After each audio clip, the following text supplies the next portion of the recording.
someday I'd play on my high school football team. Run onto the field while confetti falls like snow. When I hear those preachers cheer, there's one thing that I know. I only ever wanted to be a crusader, laying underneath the light. I only ever wanted to be a crusader, wearing the blue and white. We're gonna win tonight.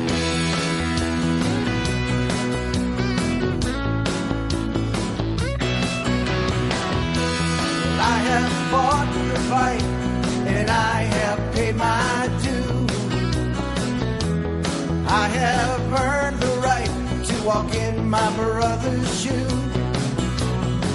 It's building up inside of me, now I'm ready to explode. We waited all week long to get it on when that whistle blows. I only ever wanted to be a crusader. Yeah, tonight we take it down. I only ever wanted to be a crusader, playing for my hometown. I'm a crusader now.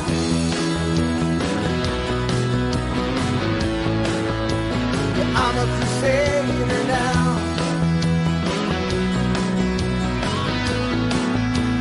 I'm a crusader now. Ladies and gentlemen, welcome.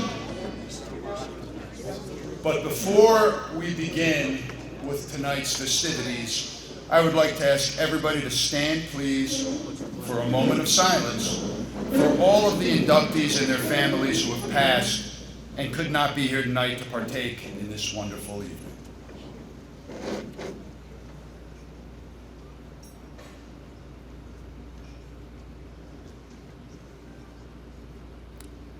Please remain standing as I call up one of Arthur L. Johnson's High School's very best, sophomore student athlete, Valentina Parrington, to sing our national anthem.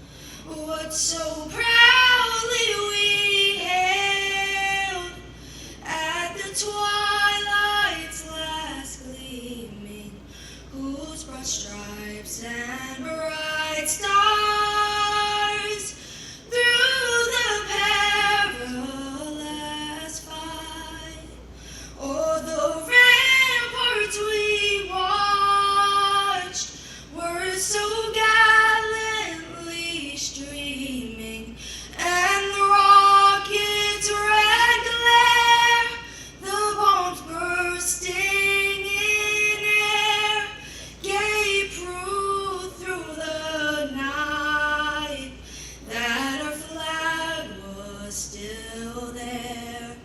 Oh, say does that star-spangled banner yet wave o'er the land of the free and the home of the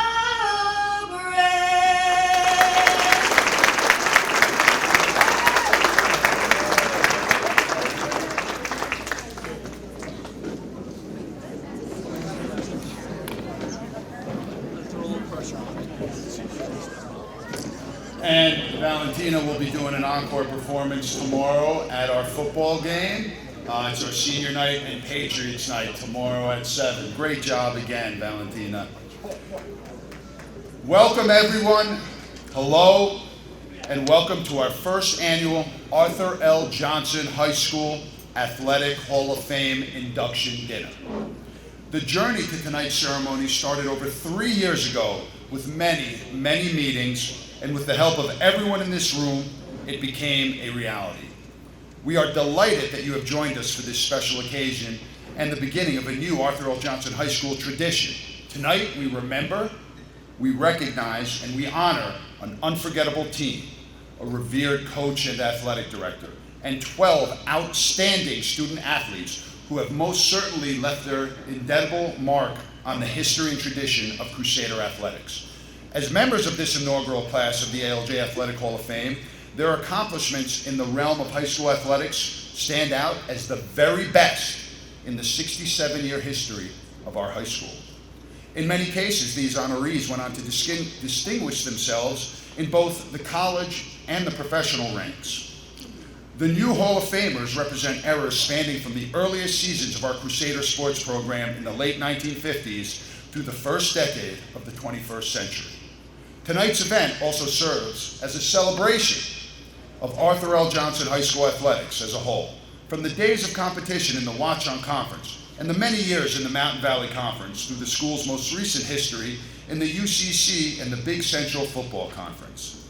This is a celebration of victories and championships, to be sure, but it's also a celebration of the determined efforts of all Crusader student athletes throughout the years who have worn the Crusader blue and who have gave it their all while representing our school and our communities so well. So we hope you will thoroughly enjoy this evening's festivities. Listen, talk, laugh, share, reminisce, and remember what it was like and is still like to be a Crusader. As many of my old coaches used to say, once a Crusader, always a Crusader. At this time, I'd like to give thanks to some of the many people that not only have made tonight a reality, but are also instrumental in guiding Crusader athletics in this present day. The following people are instrumental in our Crusader athletic family. Let's introduce them to the room. It's critically important that any administration knows the value of athletics, and I am extremely proud to say that our Board of Education and our school administration support our teams and student athletes with great enthusiasm. Let's introduce them. President of the Board of Education, Mr. Steve Donkerslew. Vice President, Mr. Tom Lewis. Ms. Lorena Clonis. Mr. Dino Bensavenga. Mr. Scott Bone.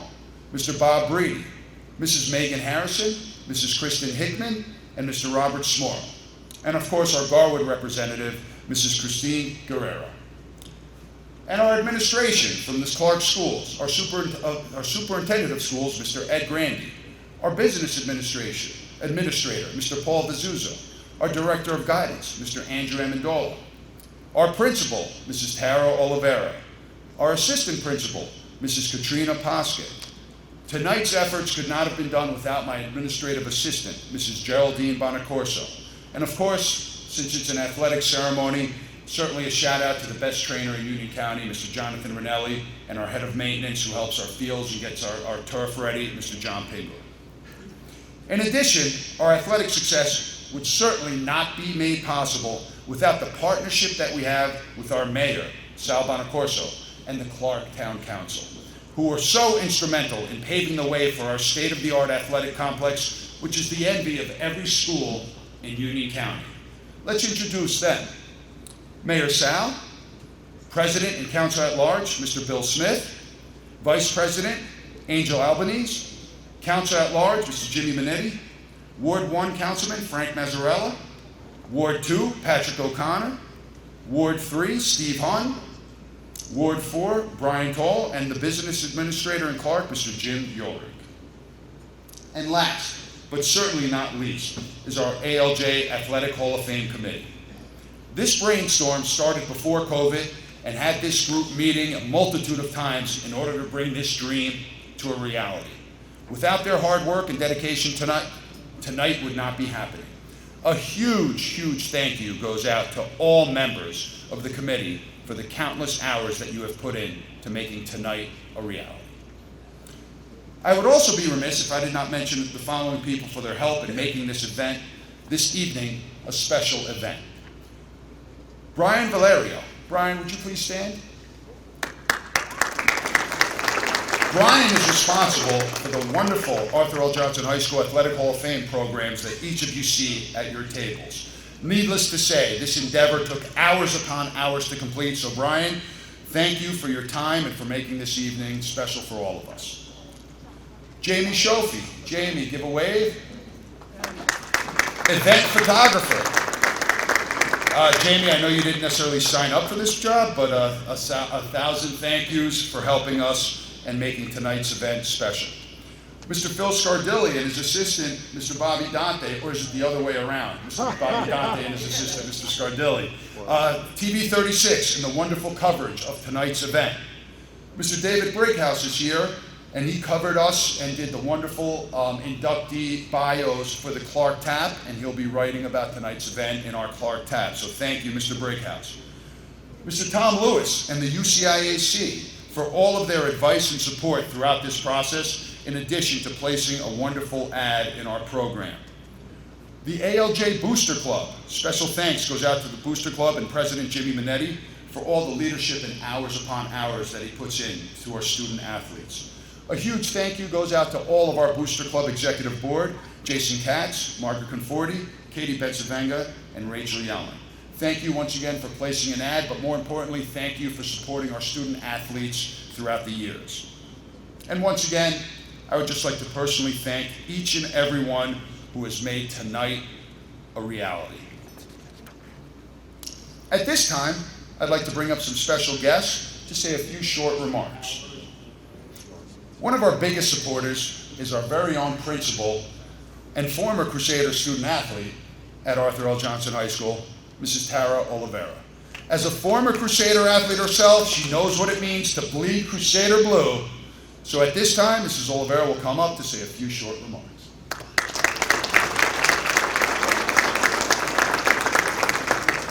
Good evening, everyone. Thank you for being here tonight. As Mr. Klikas said, my name is Tara Oliveira. I'm the current principal of Arthur L. Johnson and a former student athlete. And as that, I am more than honored to be here this evening as we celebrate our inaugural ALJ Hall of Fame induction ceremony. As you'll hear throughout this evening, the individuals tonight have distinguished themselves on the fields and in the courts during their time at Johnson and beyond. I know everyone in this room feels a sense of pride. As a parent, as a child, as a fellow athlete, a classmate, or even a distant alumni. I want to thank our athletic director, Mr. Gus Klikas, and the Athletic Hall of Fame, who brought the dream of this event and these honors to a reality. The spirit and what it means to a Crusader is something that stays with you forever. And I feel that in this room tonight. It's really excited as we were walking around speaking to everyone. Congratulations again to our honorees, and as it was said earlier, once a Crusader, always a Crusader. Have a good evening.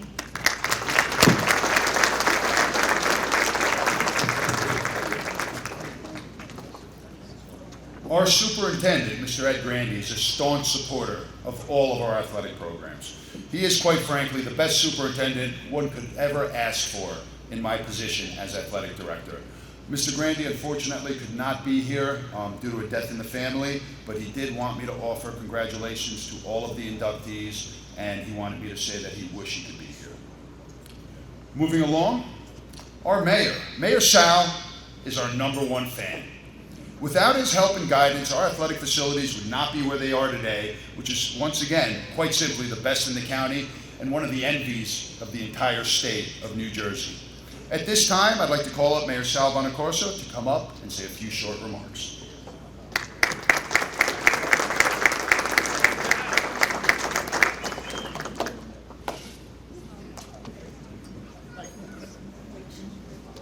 Thank you, Gus. Welcome, everyone. Those of you who are from out of town, welcome back home. I'd like to start thanking the committee who worked very hard to put this night together to honor the inductees. It's a great honor and privilege, I'm sure.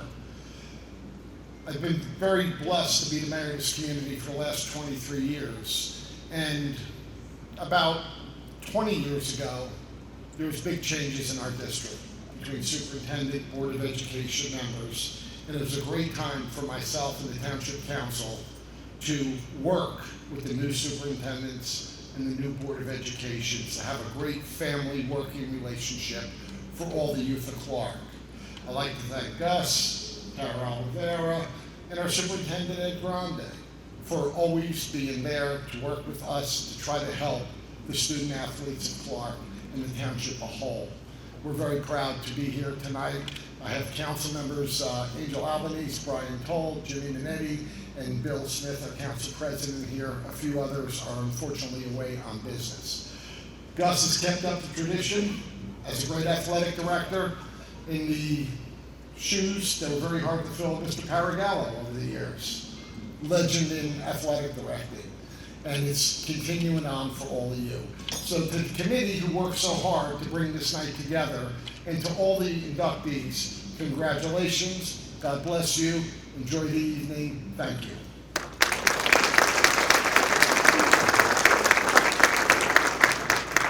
Mayor Sal truly is one of our #1 fans. Sal, remember the 5 years you were on the sideline for the football games with us? It was some good stuff. I think you even called a few plays. Pass the ball, Gus, pass the ball! Yeah, I heard that before.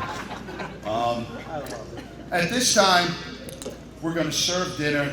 During dinner, let's reminisce. Let's celebrate those great wins we had as Crusaders. Maybe even cry about some of those tough losses. But let's talk, enjoy dinner, and after dinner, we'll resume with our program. We're going to have Al and Joanne Mass. By the way, quick fact, Joanne was captain of the 1981 cheerleading squad. She'll be in and out. And they'll be coming up to tables and selecting some tables to go up for food. So everybody enjoy. We'll begin the inductee introduction and plaque presentations portion of our program. And really, how could any Arthur L. Johnson High School Athletic Hall of Fame begin without Mr. Louis Paragallo, ALJ's coach, athletic director, and ambassador of athletics. Mr. Paragallo was ALJ's athletic director, a teacher, and a coach from 1956 to 1992. He graduated from Panzer College and received his master's degree from New York University. Mr. Paragallo served in the United States Army before returning to Panzer College as a coach, both soccer and basketball, and assistant director of athletics. In 1956, Mr. Paragallo joined the staff at Arthur L. Johnson High School on the very first day the school opened.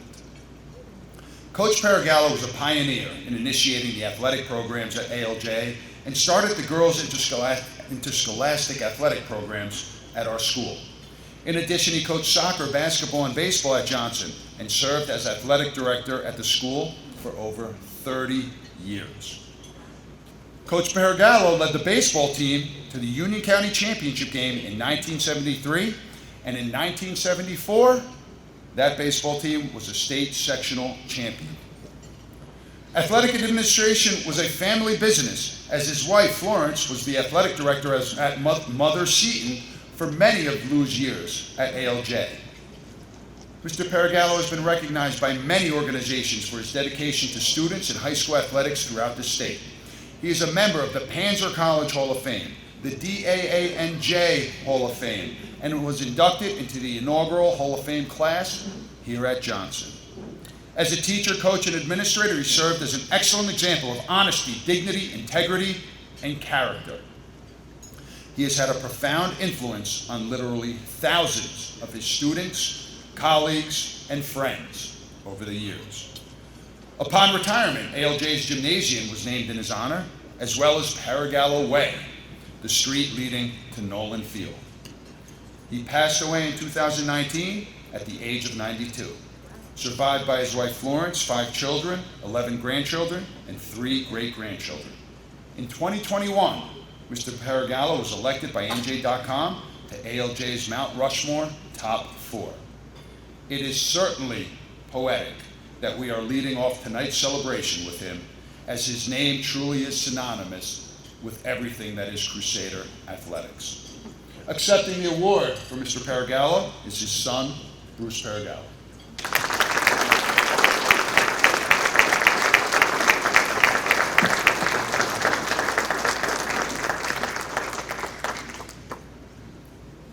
Thank you, Gus, and good evening. And I just want to give a shout out, although I don't believe she's here anymore, to Valentina. What a great job with that national anthem.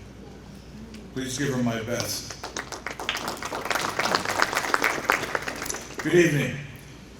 It is a tremendous honor to be at this inaugural Athletic Hall of Fame induction ceremony, and a privilege for all of us to represent our dad or grandpa tonight. I would like to introduce our family to you. They're just going to wave it. A little lazy, can't stand up. First, I want to start off with my sister. I call her Saint Tracy Accardi. I'm going to go around to the other side. We have a real family friend who really is one of us and has been one of us for quite a number of years, Mrs. Margaret Egan. And for those of you that remember, Mrs. Egan was a physical education and health teacher at Mother Seton, as well as an outstanding basketball coach at Mother Seton. And of course, we call her Aunt Mark, so if you raise your hand. My sister-in-law, Maureen Perigallo, and my brother, Wayne Perigallo, my other brother, Ron Perigallo. My brother Gary lives in South Carolina. Unfortunately, he was not able to get here. But I also want to introduce two other real important members of our family. Number one, my son, Brian Perigallo, and Tracy and her husband Michael's son, Michael Accardi, and my brother-in-law, Mike Accardi. Thank you. Unfortunately, my mom, who is 96, could not be here this evening. She sends her best wishes and congratulations to all that are being inducted tonight. I would also like to congratulate all of the inductees in this amazing class. I would like to ask all of the inductees to please stand and be recognized.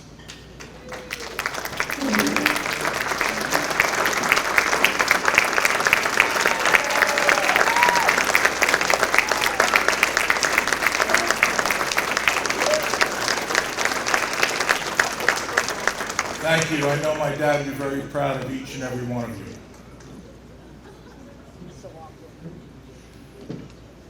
I also like to thank the nominating committee and everyone who has played a part in tonight's program. I want to give a special shout out to Gus Kalikas, Steve Petrozelli, and Steve Shofie for their insights and thoughts about my dad. They were very helpful.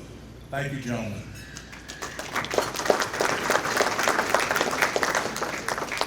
Great athletes, athletic accomplishments, and championships get inducted into halls of fame.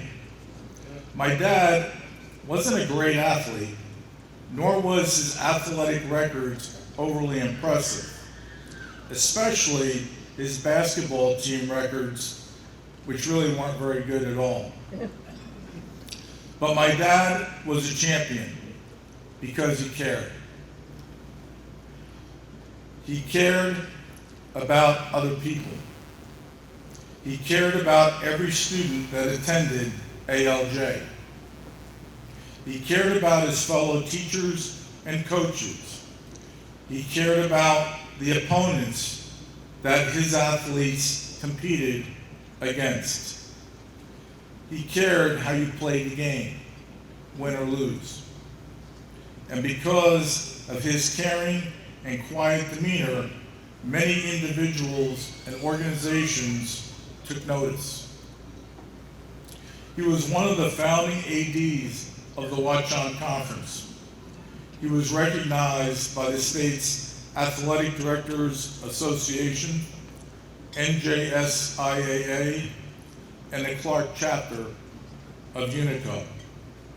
He also served on the Union County's basketball committee and was the chairperson of the UCIAC baseball tournament, and was inducted into his beloved Panzer College Hall of Fame.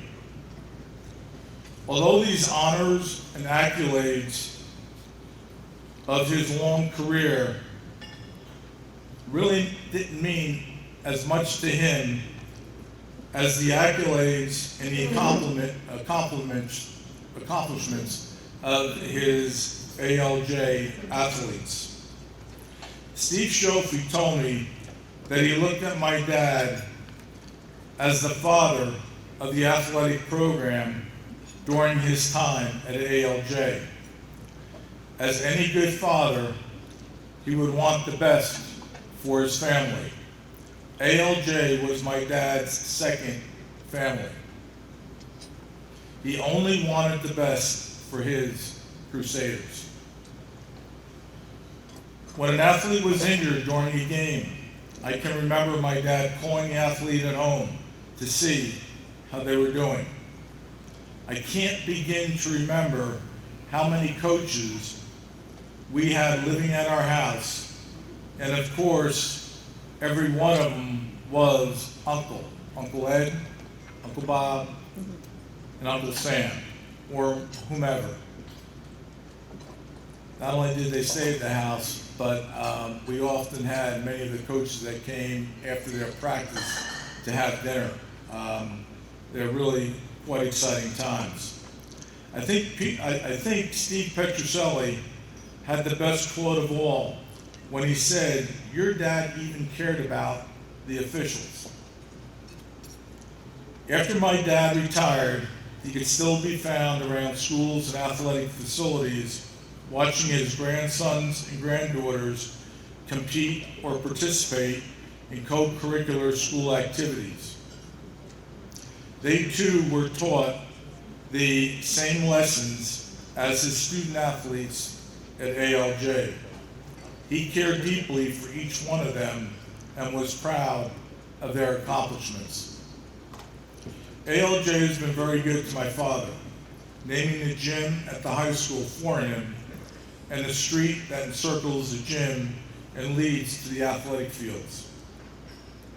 Perigallo Way not only represents a street name, but a way of life. Caring, concerned, thoughtful, generous, helpful, benevolent, loving, and compassionate are all adjectives that describe Louis J. Perigallo, better known as the Perigallo Way. Thank you very much.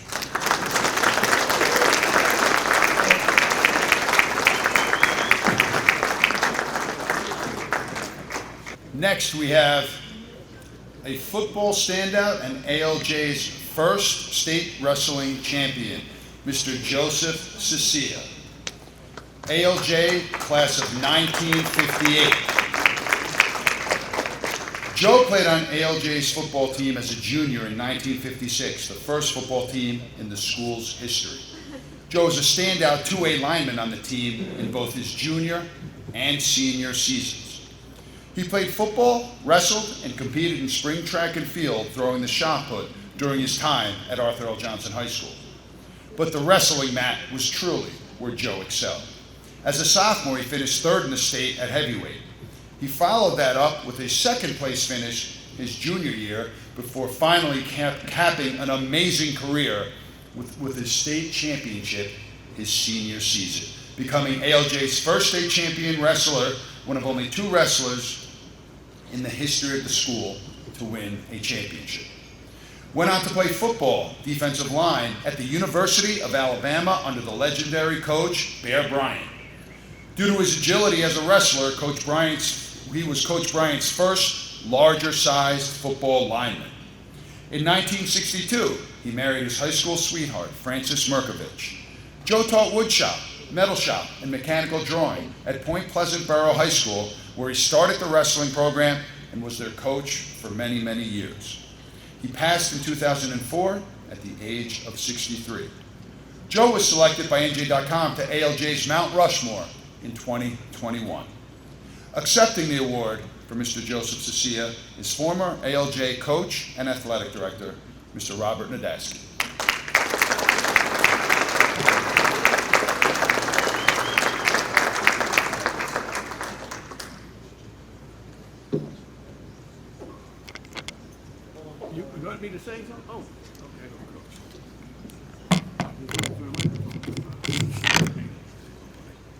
my honor and privilege to accept this award for Joe.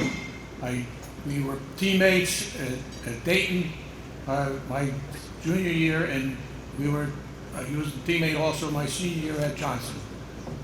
He was the kind of person you want to meet because he was very, very kind to everybody around him, and I was happy to be here.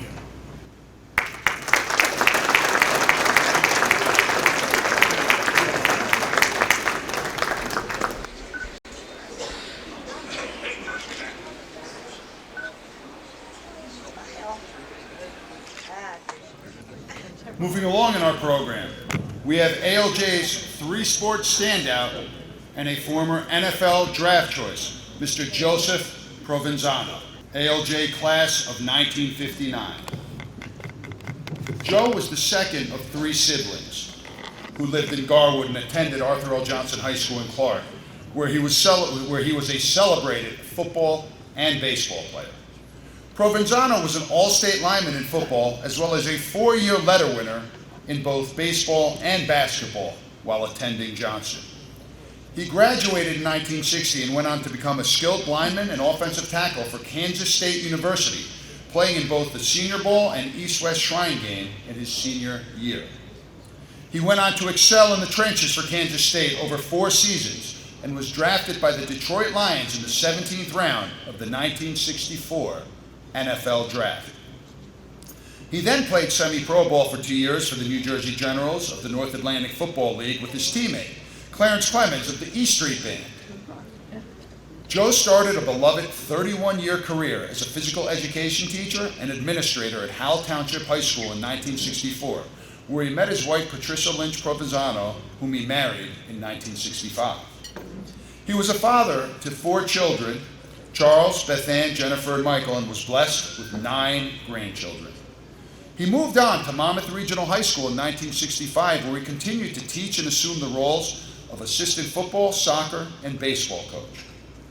Joe was named Monmouth Regional High School's head football coach in 1970 and became the school's all-time winningest football coach. In his 9 seasons leading the team, he guided the squad to 2 of just 3 winning campaigns, including a school best record of 7-2 in 1972, before eventually stepping down in 1979. In 1998, before his death, he was able to attend the ceremony to honor his legacy and commitment to Monmouth Regional High School and the renaming of the football field as the Joseph S. Provenzano Football Field.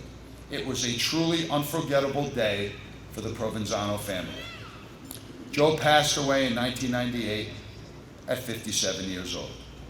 Joe was selected by NJ.com to ALJ's Mount Rushmore in 2021.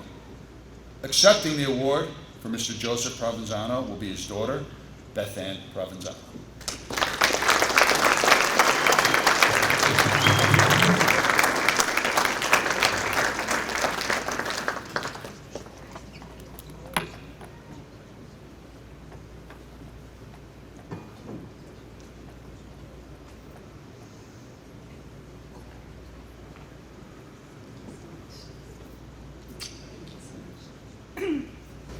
Pardon me. Thank you, everyone.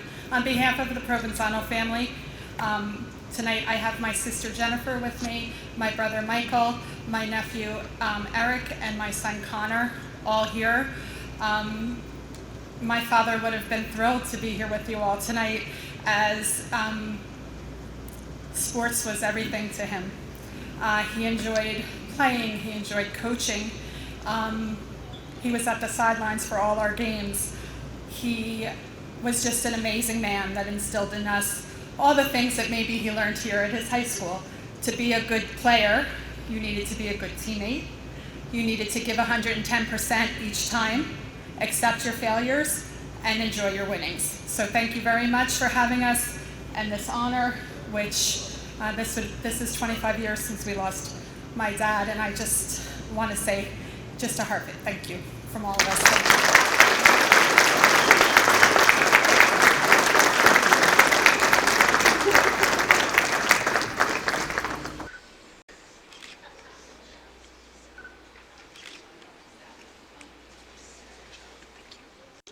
Next, we have one of Arthur L. Johnson High School's greatest athletes of all time, Mr. Frank Spaziani, class of 1965.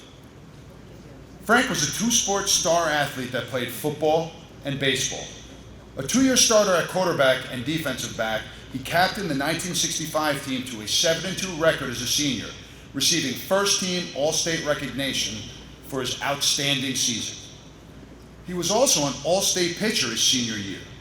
Frank was drafted by the Cleveland Indians in the 33rd round of the 1965 Major League Baseball draft. He was the only player in ALJ school history to be drafted out of high school to play professional baseball. During his senior year at ALJ, Frank became the last player recruited to play football at Penn State by a young assistant coach named Joe Paterno, who the next year would go on to become the head coach of the Nittany Lions. Frank was a two-sport letter winner at Penn State as a freshman. He played quarterback and linebacker for the football team and was a pitcher on the baseball team. Frank made the decision to play only football after his freshman year. He started on the defense for Penn State teams that went to the 1967 Gator Bowl and the 1969 Orange Bowl, and that 69 team is widely considered to be Penn State's greatest defensive team of all time. After graduation, he served as a graduate assistant under Coach Paterno before returning to New Jersey to coach several high school teams. In 1965, Frank returned to the college game as an assistant coach at the United States Naval Academy. In 1982, he moved on to the University of Virginia as an assistant coach and remained there until becoming an assistant coach at the professional level in the Canadian Football League.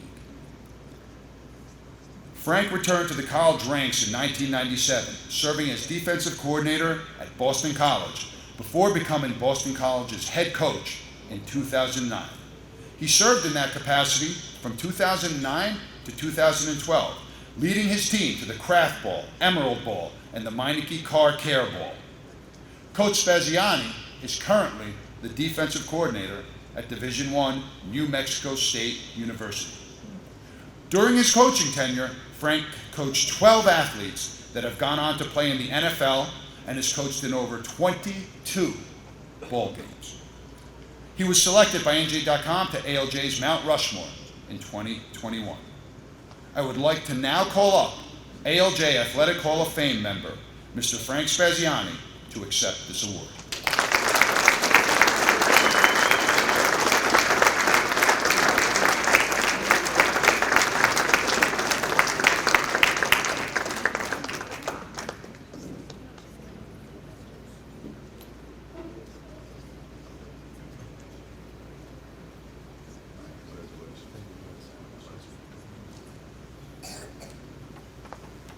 You know, I've been involved in sports for 60 years, and I've been to a lot of banquets and spoke quite a few of them. I operate under the 3 B's. I know you're going to appreciate this, so you can take a nice breath and relax. The 3 B's are be brief, be brilliant, and be gone. Now, I can guarantee you 2 out of the 3. The rest of them you have to know. I'd like to just take a couple minutes to talk a little bit about why this means so much to me. But first, I'd like to congratulate my fellow inductees tonight.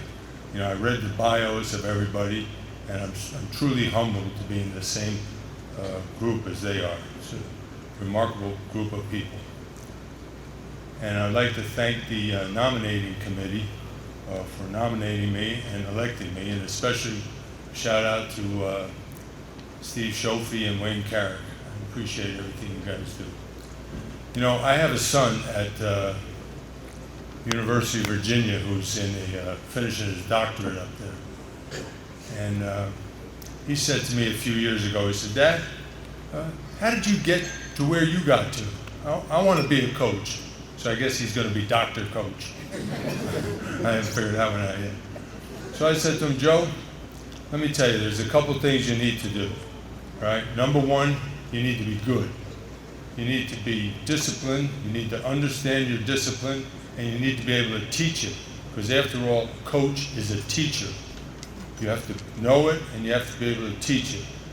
And then you have to have some opportunities. You got to get lucky enough to get some opportunities, and you got to be lucky enough when you get those opportunities to use your discipline that you're good at, and I'll leave you with something else I'm good when I'm finished. When you're good at it, to take advantage of those opportunities and more will come along. And then I said, the next thing is the thing that happened to me, which brings me to my roots here at ALJ. You know, you got to be lucky. You have to be lucky too. I think everybody could agree with that. A little bit of luck never hurts. But when I came to high school here, I was very, very lucky to be surrounded by excellent teachers, excellent coaches, excellent administrators. I mean, there were tremendous coaches that laid the foundation for my career in coaching and playing. And the cornerstone was Lou Paragallo. I'm glad to see his family over here. I remember Bruce when he was, whatever he was doing, I don't know what he was doing at that age. But Lou was a special coach, and this is why I was so lucky to come along at the same time that he was here. Not only was he a great coach and a great administrator, but he took an interest in you. And I'll give you a life example of it. I went on and had whatever career I had, but there was always a time Lou would pick up the phone, call me. Hey Spaz, how you doing? How's Rexy and Joe, my parents? How's your family doing? How's your team this year? Can you help me out with something? Are you going to have a good year this year?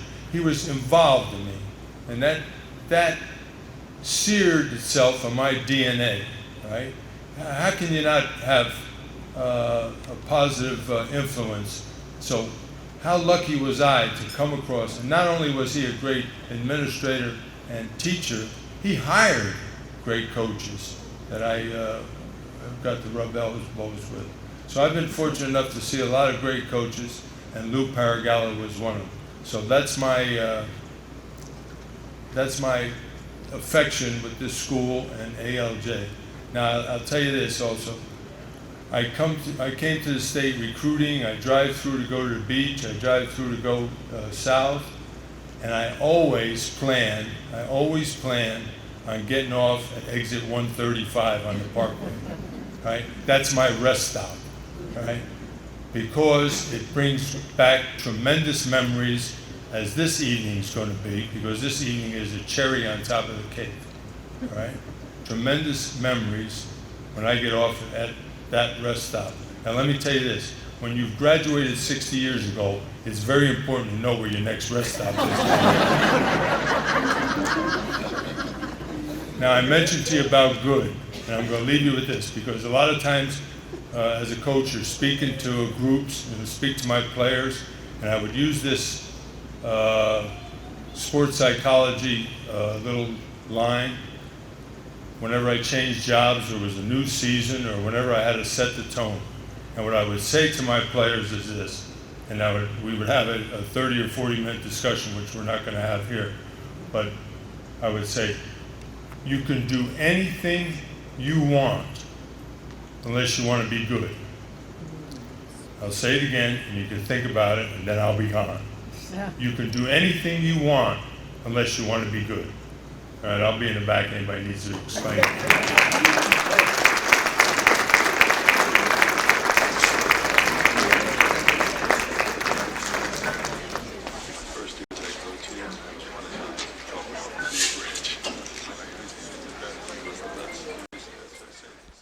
Moving along with our program, we have a pioneer of ALJ women's sports, Mrs. Marlene Milkowski.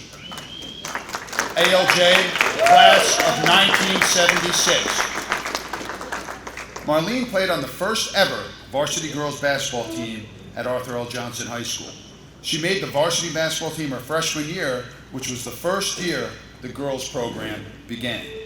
Marlene played 4 years of basketball, received a gold letter, and was the first person in the history of our school to score 1,000 career points.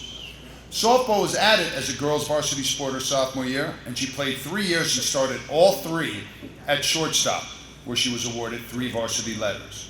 In her junior year, tennis was added as a sport. Unsurprisingly, Marlene played first singles both years and was undefeated her senior year. At the Senior Awards Banquet, she received the Most Athletic Award and the Scholar Athlete Award upon graduation in 1976. After graduation, she attended Westchester University, where she played basketball for 4 years, including being named captain her senior season. In addition, Marlene also played on the varsity tennis team at Westchester University for 3 years. Marlene began her teaching career at Mount St. Mary Academy in Watchung, where she taught health and physical education for 7 years and coached the varsity tennis and softball teams. After leaving Mount St. Mary Academy in 1992, Marlene taught health and physical education at Watchung Hills Regional High School in Warren for 8 years and was a guidance counselor there for 17 years. As a varsity tennis coach of 10 years, her teams won the county tournament 5 times, the state sectional championship 4 times, and the Group 4 state tournament twice, in addition to 2 Tournament of Champion appearances. She received honors from Somerset County as the Coach of the Year and was recognized by the NJSIAA for service to the sport of tennis in 2002. Marlene retired from Watchung Hills Regional High School in 2017 after 25 years for a total of 32 years in education. She was selected by NJ.com to ALJ's Mount Rushmore in 2021. I would now like to call up ALJ Athletic Hall of Fame member Marlene Milkowski to accept her award.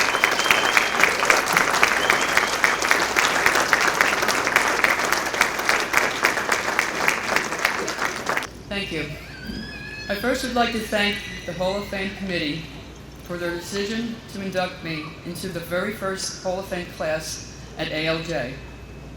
This is such an incredible honor and privilege, an accomplishment I will cherish with great pride. There is no possible way I could thank everyone that played a role in being here, but I would like to take the time to recognize some of those individuals.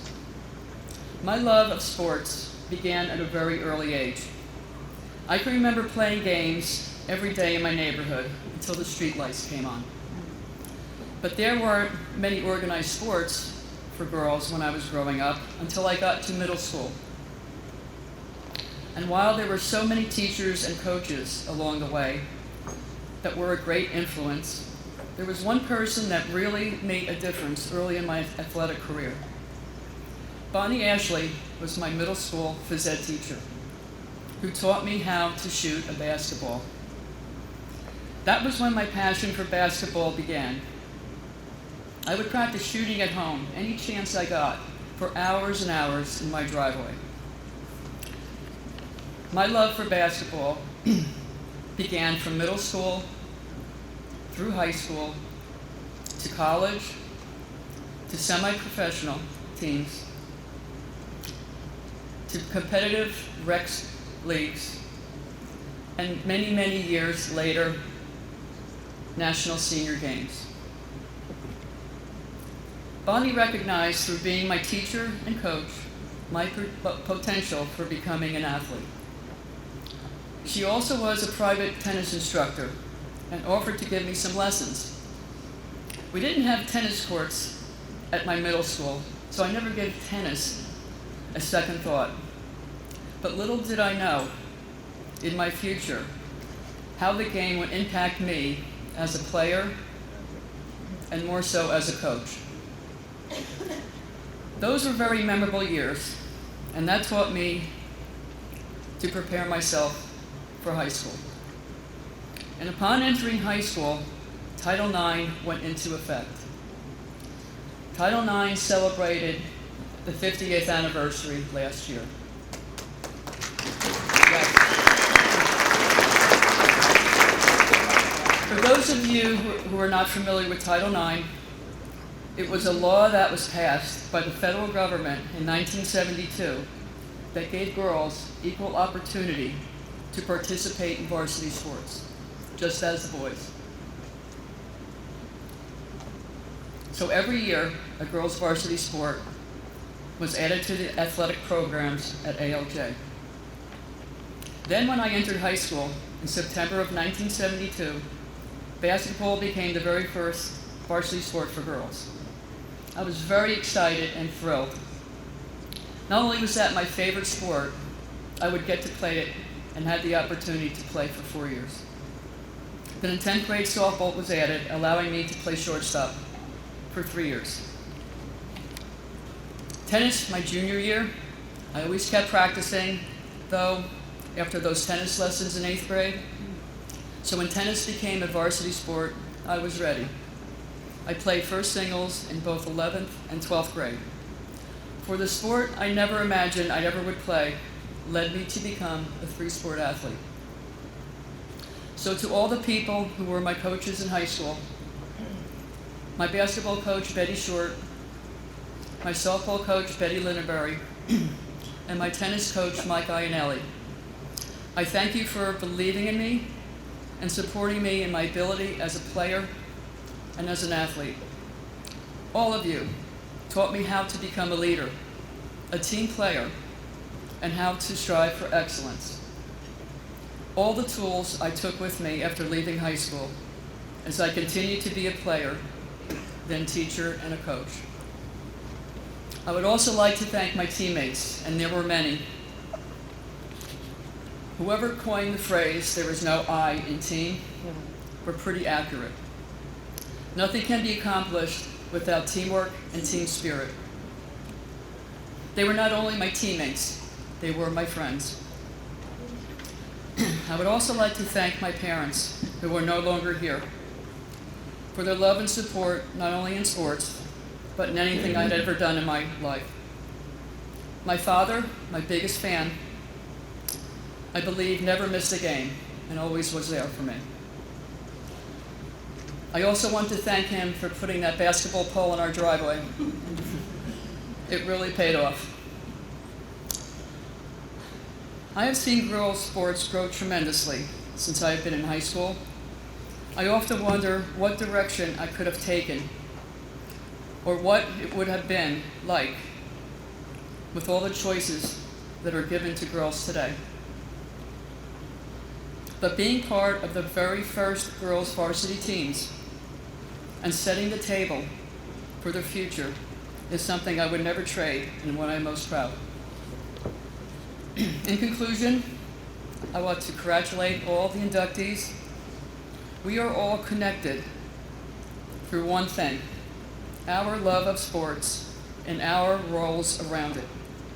The athletes, the administration, coaches, faculty members, fans, parents, teammates. The people that made our experiences what they are. The reasons why our participation in high school sports has been and continues to be successful. And last, I'd like to thank my family and friends who are way back there on table 4, who are here to share this special evening with me, and who have continued to support me in my current athletic achievements. Thank you, and thank you for all being here.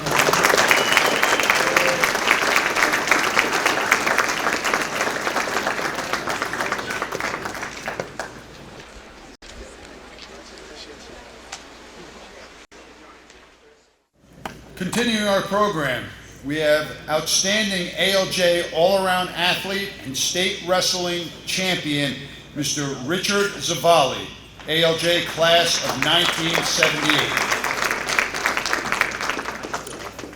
Rich was considered one of the best all-around athletes in Arthur L. Johnson High School school history.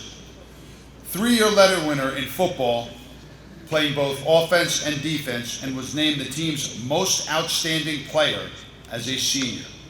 He was selected All-Union County as a linebacker by the Star-Ledger. Rich also played varsity lacrosse for 3 years as a defenseman, selected first team All-State his senior year.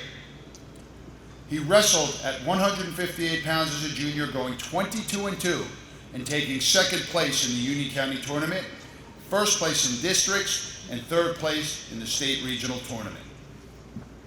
He began his senior season at 170 pounds, but moved to 158 by mid-season. He was known for his spread eagle move, and he went on to post a perfect 27-0 record with 22 pins winning the Union County Tournament, districts, regions, and eventually the state championship. Rich is only one of 2 ALJ wrestlers in our storied history to win a state championship in wrestling. Rich was selected by NJ.com to ALJ's Mount Rushmore in 2021. He was selected to the Arthur L. Johnson High School Hall of Fame class in 2023 under the category of Crusader Pride. He's currently retired and residing in Florida. I would now like to call up ALJ Athletic Hall of Fame member Richard Zavalli to accept his award.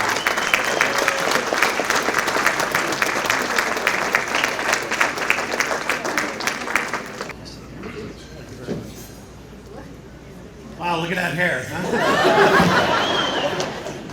And a leisure suit.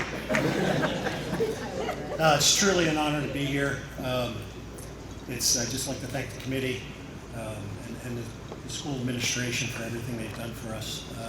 As athletes, we've traveled a path that our coaches have guided us on, and it's an honor from seeing some of my coaches here. It was Coach Galashevsky, one of my wrestling coaches who I haven't seen in 45 years, was here. Got to meet him. I got Steve Cicatelli's here. He was a football and also lacrosse coach, along with Steve Shofie. Truly honored. And Coach Bob Nadasky as well. It's great to see these gentlemen here. Without them, or guidance from them, we wouldn't be here, as like some people said. It's truly an honor, and I'm humbled to be within this class of great athletes. It's going to be short and sweet, but I just want to say thank you very much.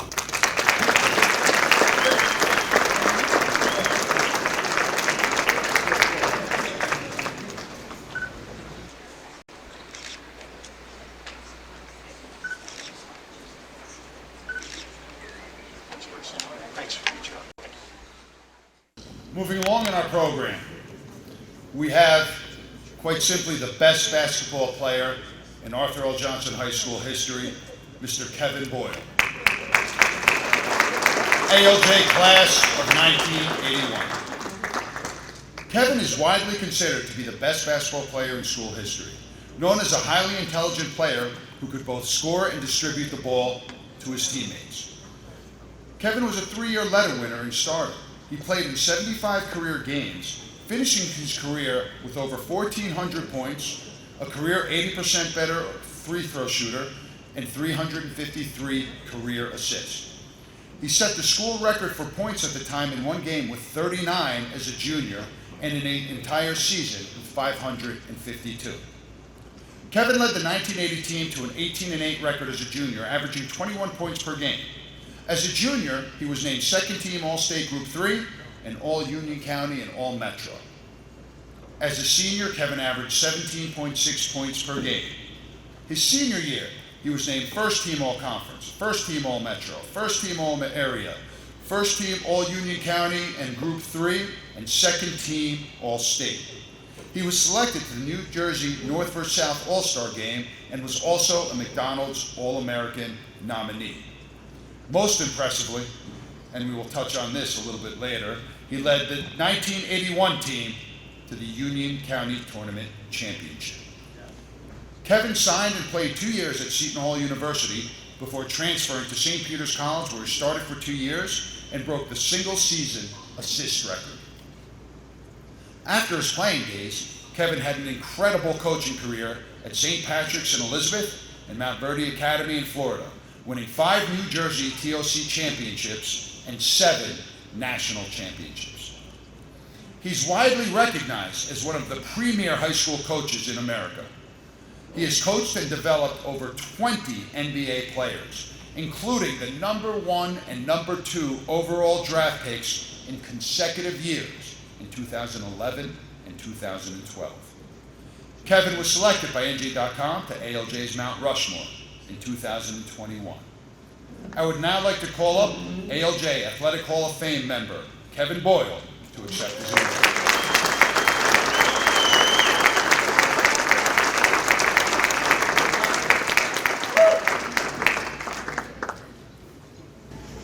First of all, I just wanted to thank everybody for coming tonight, and I want to thank Gus for saying that I was a very intelligent player, which pretty much means I was not too good of an athlete.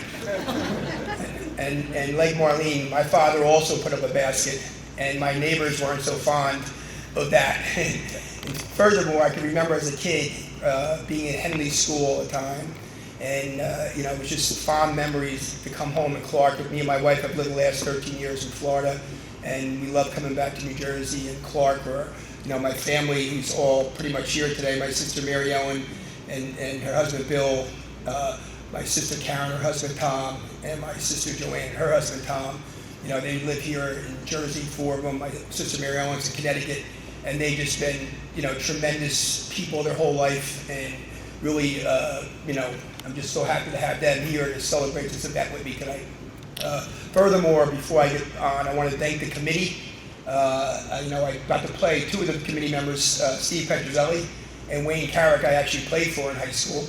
And obviously I know all the other committee members from being here. And I know it was a tremendous job they did tonight. I was really shocked coming here that we had about 200 people in the room. I thought it was going to be something much smaller. And you guys did a terrific job. So let's give those guys a hand, please. Before I move on, I just want to thank my father, who's passed a number of years ago, but for introducing me to basketball, also introducing me to hard work.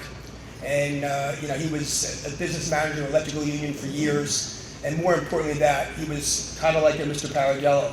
He was a really great man, great family man, and always put his family first. And when I look at how my sisters all are in education and taking care of kids and taking care of my mother, it just shows me what a great character person my father and my mother were, and how he helped raise them and myself. My mom's still alive. She's 88. She's here and lives with my sister, and I got to see her today, and I probably come about 4 times a year. And I just want to also mention her, because she was an old-fashioned mother. She just sacrificed for everybody her whole life. And now that she's 88 and getting a little bit older and starting to forget things, it just really puts things in perspective. And lastly tonight, I want to thank my wife Kelly. When I started, I always had a dream of loving basketball. I wanted to coach basketball and stay involved in basketball, and it's difficult to be able to pay the bills. And my wife Kelly started our basketball camps and cheerleading camps, and got it where she had 1,000 kids in camp in the summer, so I could do what I wanted to do to help young kids in basketball, and also stay involved in my career. So I just wanted to give a special thanks to my family and Kelly.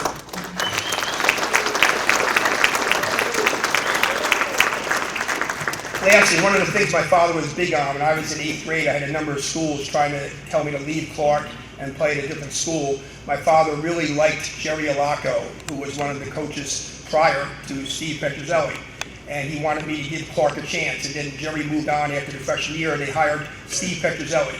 And he really thought Steve had an excellent basketball mind. He loved how committed Steve was to the game, and he was always X and O in it, had every practice plan down. And he was, again, he was insistent on staying Clark and get the other guys on the 1981 team together and get them to play almost every day. And, that was my mission, to play for a great coach like Steve. And then we had a bunch of really good guys that we would get together almost every day at Henley School or come school for years, like 6, 7, 8 of us, and just play. And where people thought, Clark in basketball was never going to have a chance really to compete in the counties or the state, and we were able to compete with anybody in the county and state, and obviously win the 1981 championship.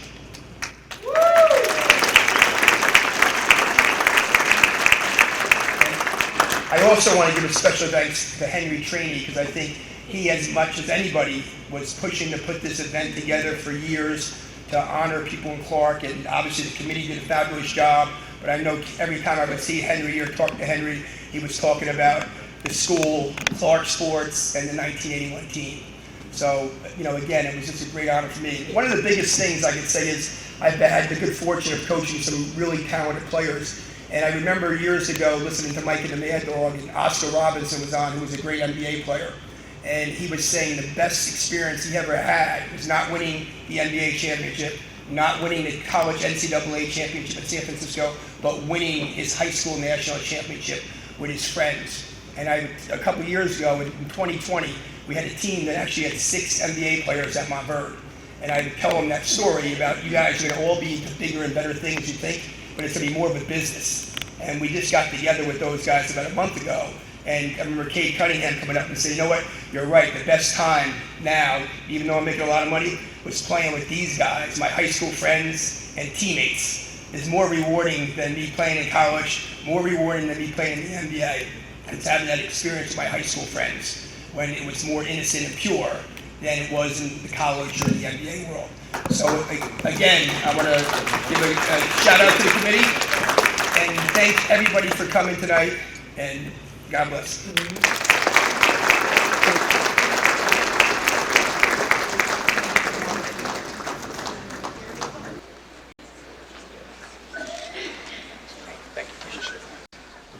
Moving along with our program, we have ALJ's first female All-State athlete, Mrs. Tracy Hayden Minari, ALJ class of 1982. Tracy was certainly one of the pioneers of women's athletics at ALJ. She earned 10 varsity letters at ALJ in soccer, basketball, softball, and track. She was selected team MVP in all sports that she played, soccer, basketball, softball, and was also named captain of all 3 squads. A gold letter winner in softball, Tracy was a starter all 4 years, hitting .569 as a senior with an over 1,000 slugging percentage. She committed only 1 error as a first baseman in her last 2 seasons. The 1981 softball team, led by Tracy, won the Union County softball tournament. Her accolades were many: 2-time first-team All-County selection, selected first-team Group 3, and first-team All-State as a senior. And as we introduced her, she was the first Arthur L. Johnson High School female athlete to receive All-State recognition. Her softball number was retired in 1983. Tracy continued her softball career on a scholarship at Seton Hall University. She played first base, outfield, shortstop, and she pitched. She compiled a 1.34 ERA in the 1986 season, and that is still 7th best in school history. She served as captain of the Seton Hall softball team her senior year. After graduating from Seton Hall, she played on national semi-pro softball teams and received All-American honors in 1988. She was inducted into the ALJ Alumni Hall of Fame in 2019 for the category of Community Contributor.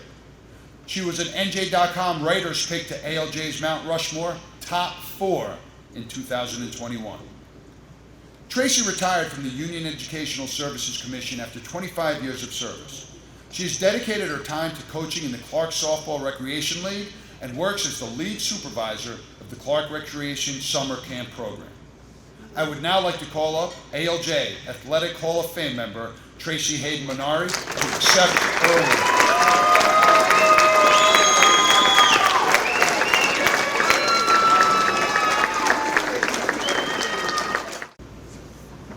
Hello all. Wow.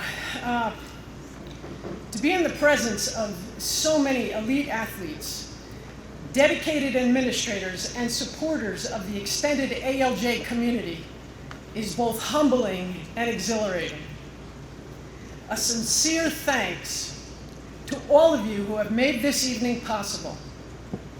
Congratulations to my fellow inductees.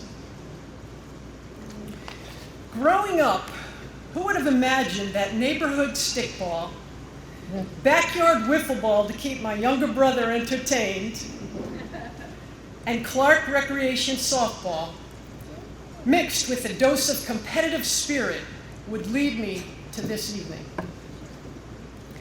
Playing sports came easily to me. I played for fun, to socialize, be part of the team, and to develop an after-school routine. My recently deceased father, Bernie, instilled my love for athletics, and he taught me to practice hard, but play harder. He was always proud of my accomplishments. I'm sure he's smiling tonight. My 4 years at ALJ were magical. Yes, there were tests with little preparation, high school distractions as bodies and minds developed, and an occasional sports injury. But sports provided a safe haven to have fun, create lasting relationships, and in my memory, many more highs than lows when competing. Although I played several sports throughout my 4 years, it was on the softball diamond where I excelled. A gold letter winner in softball and my New Jersey first team All-State recognition while at ALJ provided a solid foundation as a full scholarship recipient and 4-year starter at Seton Hall University. Beyond the sports success, ALJ helped me to develop an appreciation for the importance of a working career, community service, and family. My mother, Carol, hi, Mom, my sister, Kim, my brother, Mark, my children, Ashley, Taylor, and Eric, my husband, Lou, and extended family and friends and teammates have all contributed their love and support. Please know that the competitive spirit is not lost, but it continues in a different format. There are more than a few in this room, and you know who you are, who have experienced defeat in cornhole and beer pong at the hands of my husband and me. Now, my husband suggests that golf should be the next step in my athletic progression. I have resisted, but there is a ball and a stick involved, so who knows? With a sense of humility and great Crusader pride, I again say thank you for this cherished recognition.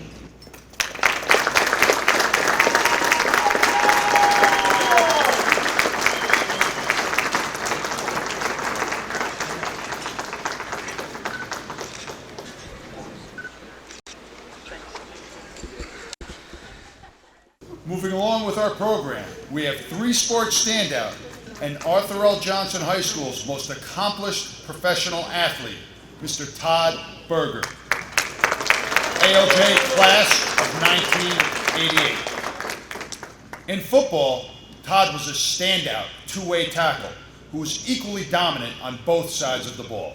He earned first team All-Union and Group 2 honors as a junior. As a senior, he led the 1987 team to the Group 2 sectional semifinals. He was named First Team All-Union, First Team All-Group 2, and First Team All-State. And those of us that were there at that semifinal game know that the Caldwell running back, Steve Barrasso, was truly not in the end zone in that third overtime. His ALJ football jersey, number 78, was retired in 1988. Todd had an outstanding 4-year career at Penn State as an offensive lineman. He played in 4 bowl games, including the 1992 Fiesta Bowl. Todd went on to play an amazing 6 seasons in the NFL. He appeared in 62 games, including 40 starts from 1993 to 1998 with the Chicago Bears and the New York Jets. He started for the Jets in the 1998 AFC Championship game against the Denver Broncos and John Elway. Todd excelled in winter track and field as a shot putter and in lacrosse as a midfielder. In track and field, he finished second in Union County with a throw of 52 feet 4 inches, which was a school record for many, many years. In lacrosse, Todd showed his true athleticism, playing midfield and garnering all-state honors. Todd was nominated by NJ.com to ALJ's Mount Rushmore in 2021. I would now like to call up ALJ Athletic Hall of Fame member Todd Berger to accept his award.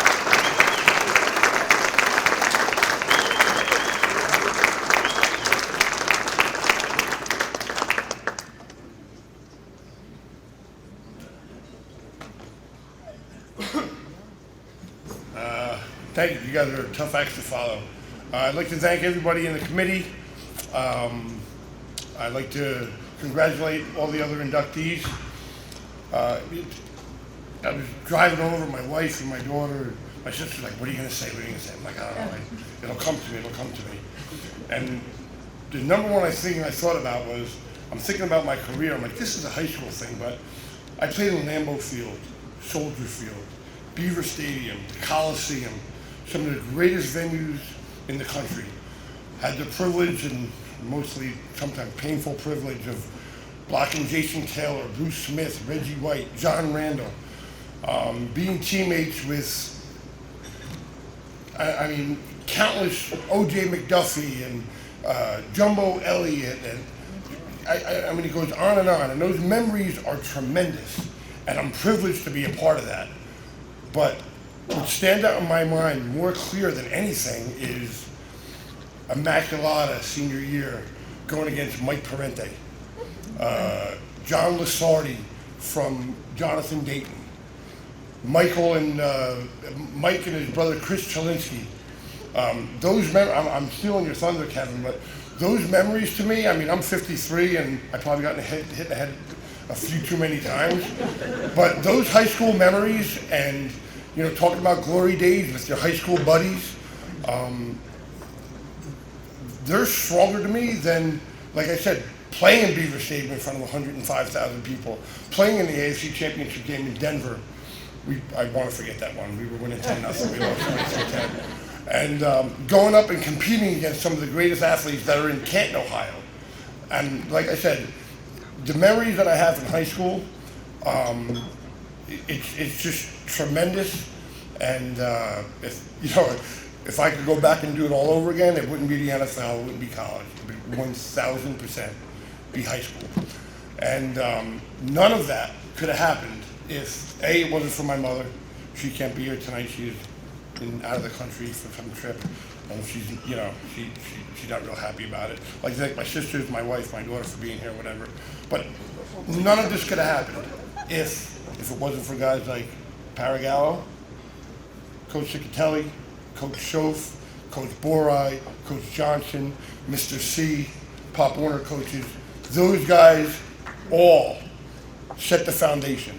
They were the guys that told me when I was too intense or too hyper or like, listen, your anger and your temper and your passion is what's going to make you great, or it's going to sideline you and make you never play again. So you have to find a way to control it. My teachers at ALJ, like I said, that was the stepping stone to the successes that I have. But like I said, when I look back on my career, like I said, playing back when we played, Friday Night Lights wasn't a big deal. Like playing Friday night at Immaculata, playing in minus 18-degree weather in a playoff game, playing, people from out of state don't realize what a Thanksgiving high school football game is. Like, you guys play on Thanksgiving. They're in like their third round of playoffs by then and what have you. But those memories that I have are memories that will last forever, and I try to explain. And like I said, I'd like to thank everybody, and enjoy your night.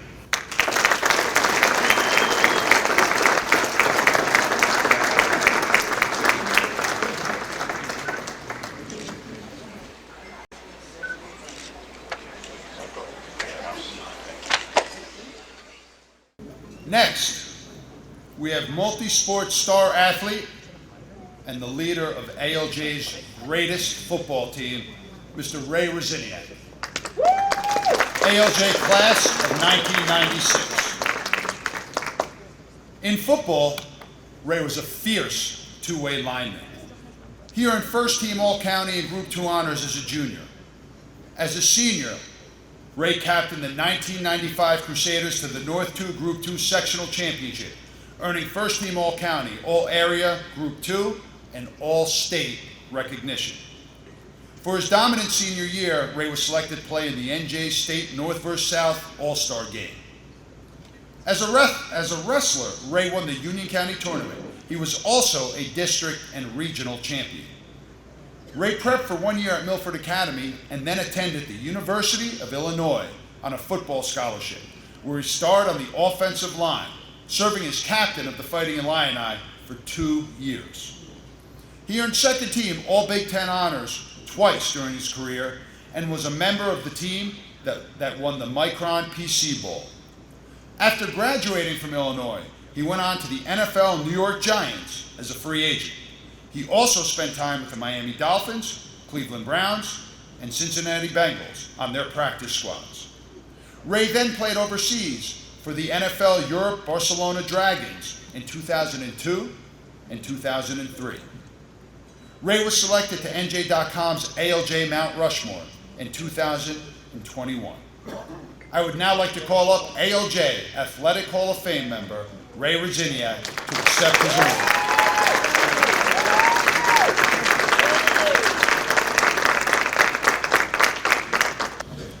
Ladies and gentlemen, distinguished guests, and fellow football enthusiasts, I'm truly humbled and honored to stand before you today as I am inducted into the Hall of Fame for football. This moment is the culmination of a lifelong journey filled with passion and dedication and the unwavering support of so many incredible individuals. First and foremost, I would like to express my heartfelt gratitude to my family. Without their love, sacrifice, and encouragement, none of this would be possible. They were there for me through every victory and defeat, and I owe them everything. I also want to thank my coaches, teammates, and all the mentors that guided me along the way. I must acknowledge the countless hours of hard work, the sweat and tears, the injuries overcome, and the adversities faced. The challenges tested my resolve, taught me the true meaning of perseverance. It is through overcoming these obstacles that I found the strength to excel. Your belief in my abilities pushed me to become the best player I could be. As I accept this honor, I do not only on my behalf, but on behalf of all that above shaped my athletic journey. To my fellow Hall of Fame inductees, thank you for welcoming me into the prestigious group of legends. It is an honor that I will cherish forever. In conclusion, thank you, Johnson, for the lessons, the memories, and the countless opportunities it has given me. This induction into the Hall of Fame is not just a recognition of the achievements, but a celebration of athletes. I will be forever grateful for this honor. Thank you very much, and have a great night.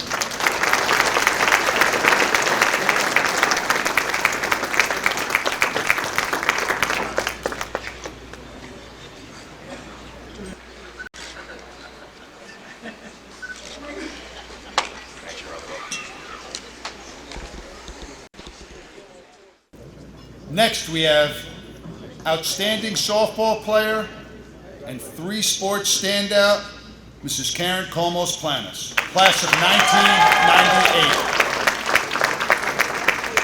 1998. An outstanding three-sport athlete in soccer, basketball, and softball, 11-letter winners in all.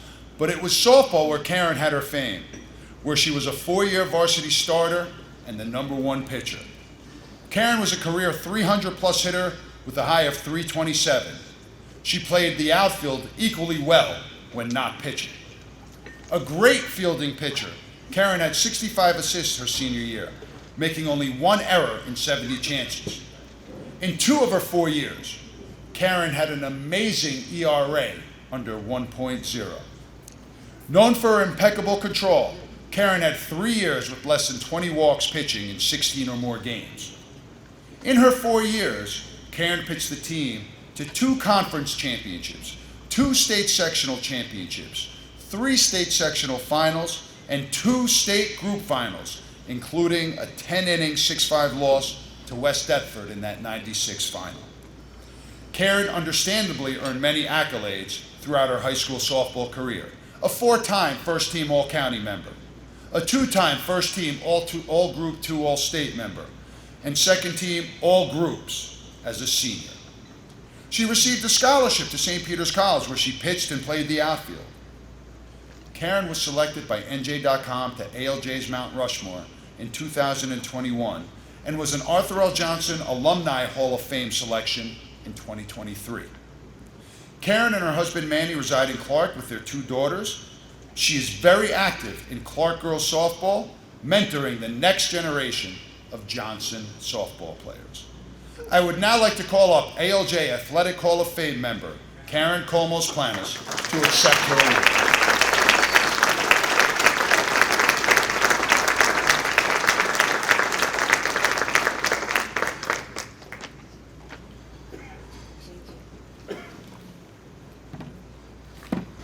Okay, can you hear me?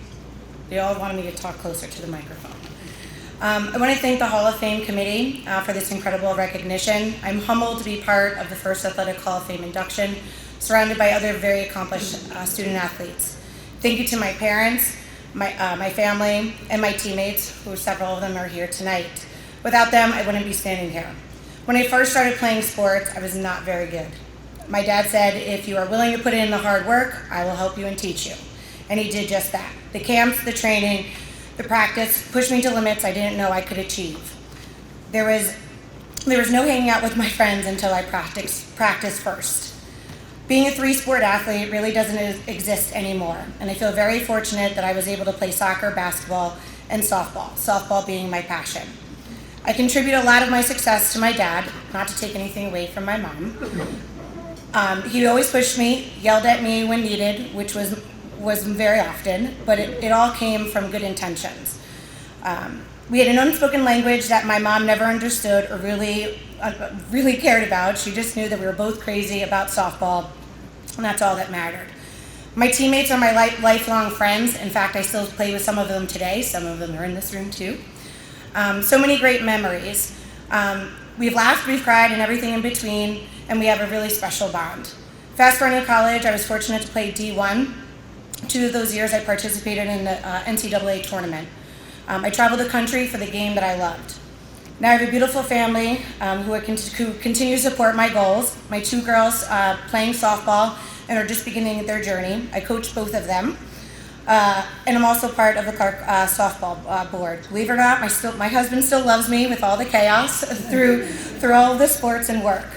I hope one day I'll be sitting here with my parents, sitting where my parents are, seeing my daughters recognized for something like this too. So no pressure, girls. Thank you again, and congratulations to all the individuals. Now, I wouldn't be able to end this speech tonight without a final thank you to someone who a lot of you already know, who impacted my softball career. Many of you know Coach Petro. Playing for Petro for 4 years was fun, sometimes scary, and he always kept me on my toes. Throughout the years, we still kept in touch, and I guarantee he still knows every stat and every big play or moment of every one of my teammates here tonight. So thank you, Coach Petro.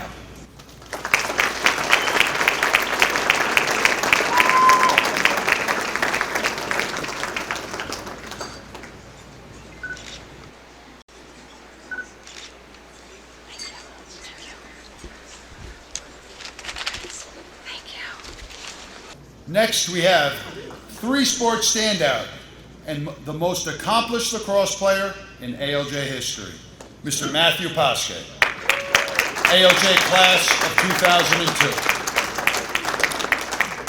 2002. Matt was regarded as the best lacrosse player to ever play at Arthur L. Johnson High School. In 2001, Matt was named second team Group 2 All-State as the quarterback of the Crusaders. In 2002, he was named first team Group 2 All-State. It was in lacrosse, however, where Matt's speed, toughness, and athleticism elevated him above everybody else on the field. In lacrosse, he was a 3-time All-State selection, earning first team honors as a junior and senior. Matt graduated in 2003 with the state and national record for goals and the state record for career points, and accepted a scholarship to the University of Virginia. He made Don Starge's varsity team as a freshman midfielder and helped the Cavaliers roll to the national championship. In 2006, UVA reached the NCAA finals again, this time with a 16-0 record. The Cavaliers defeated UMass 15-7 to become just the 12th championship team in the history of the NCAA to achieve an undefeated season. Matt, who scored 5 of UVA's 15 goals in the title game, was named an All-American that year for the second year in a row.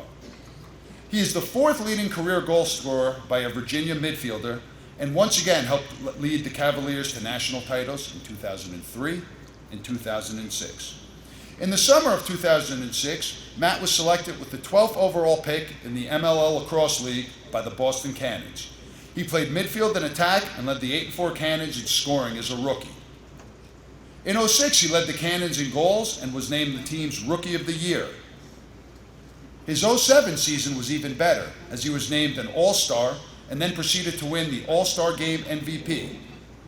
And he capped it all off in 2008, the pinnacle of his professional career, when he was not only the MVP of the league, but also the league's Offensive Player of the Year. Matt played pro lacrosse for 11 seasons, also suiting up for the Long Island Lizards. He scored 244 career goals and had 31 assists in 96 games. During that time, he also got into coaching, starting at Arthur L. Johnson High School as an assistant in both football and lacrosse. Matt was then an assistant at Drew University, and in 2011 was named head coach at Wagner College in Staten Island. He had success rebuilding the Seahawks program and then accepted the head job at Montclair State, where he still is today. In 2012, he became the youngest person ever inducted into the New Jersey Lacrosse Hall of Fame. He's married to his wife, Katrina, and they currently reside in Clark, along with their 3 children, Ty, Tatum, who is currently playing Division I field hockey for Towson University, and Shepard Pasque. In spite of all his accolades, one of the nicest things I could say about Matt is that he is a better uncle to my 3 boys than he was a lacrosse player. I would now like to call up ALJ Athletic Hall of Fame member Matthew Pasque to accept his award.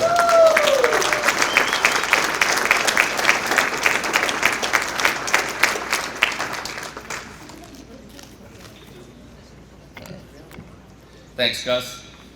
Good evening, everybody. I thank you so much for the committee for this honor. I just want to congratulate all the other inductees and thank my family and extended family who are here celebrating tonight. Being inducted to ALJ's Hall of Fame is such an honor.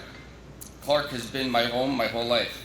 Everyone who knows me knows that I'm a homebody. I'd rather stay in than go out, though if I do venture out, I love checking out Nolan Field or the Power Gala Gymnasium to see how the Crusaders are doing.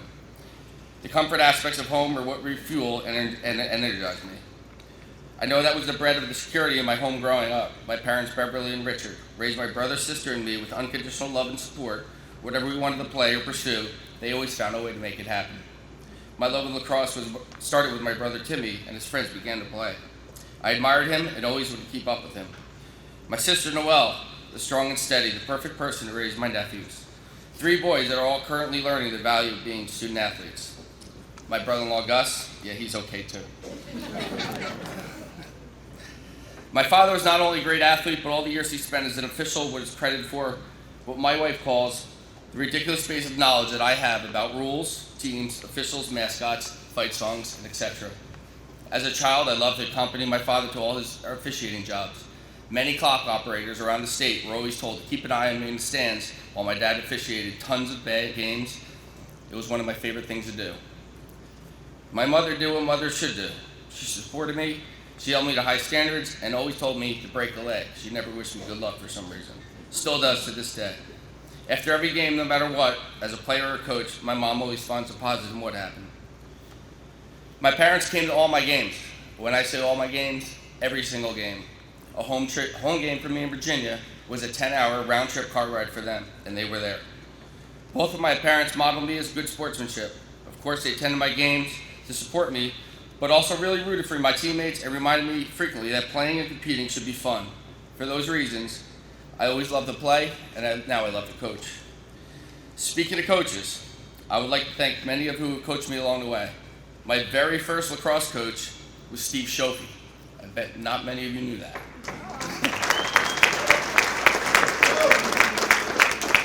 Lou Bamberger at Conf, Tony Calandra at Johnson, and Dom Starge at Virginia. All coaches I now call my friends, and each have taught me many things about lacrosse, but much more about life. My relationships with them currently influence the relationships I nurture with all my players today. I am so proud that I chose to attend my public high school, rather than pursuing some private school options that were definitely on the table. My experience as a student athlete in ALJ was an exceptional one. My teachers and coaches cared about me. They guided me and propelled me to succeed. This is the same community I see when I visit there today.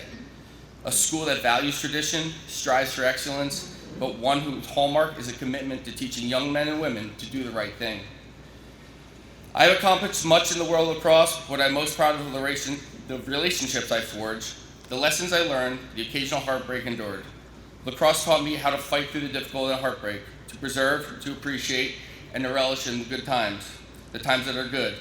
But honestly, lacrosse gave me the gift of perspective, for which I am forever grateful. I would like to thank my family, my stepson Ty, who is here tonight, my stepdaughter Tatum, who is currently prepping for a game tomorrow night for field hockey of her own, and my son Shep, the greatest gift of my life. I just wished he looked a little more like me.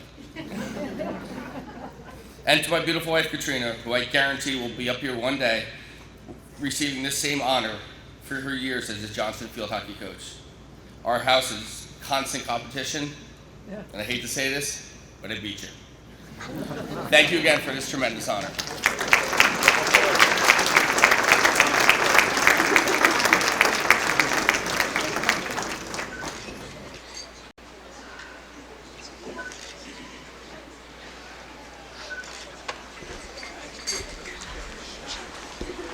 Moving along, we have the most accomplished baseball player in Arthur L. Johnson High School history, Mr. Rob Smorl. ALJ class of 2009. Rob was a 4-year varsity player and a 3-time letter winner, winning the ALJ baseball team MVP award twice throughout his career.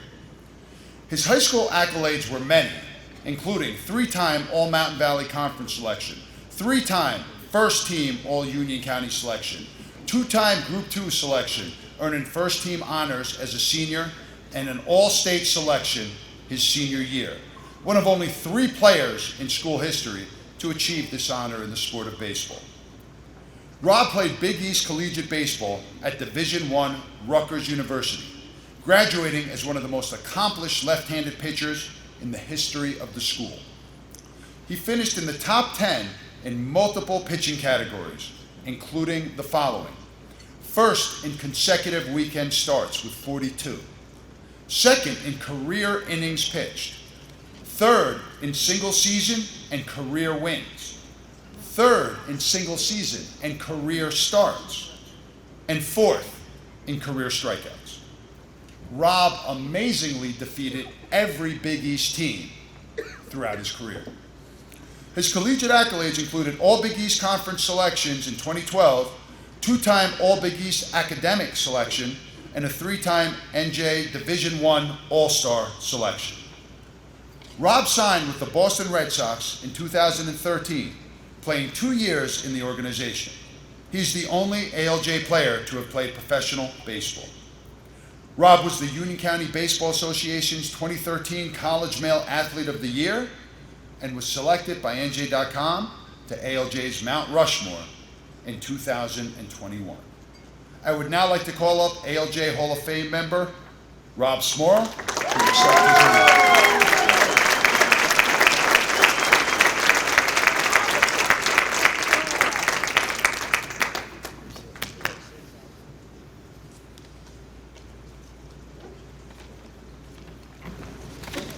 First and foremost, I want to thank the Hall of Fame committee and Coach Gus over here. It's an honor to be recognized with all of these incredible athletes, many of which I watched growing up as a kid.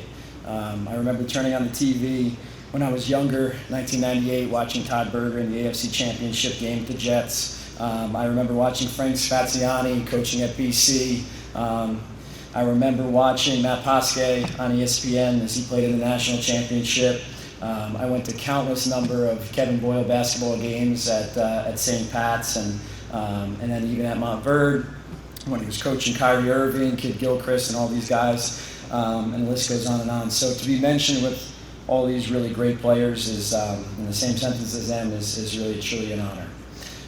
I want to thank all those that have supported me throughout my athletic career and have come to support me tonight.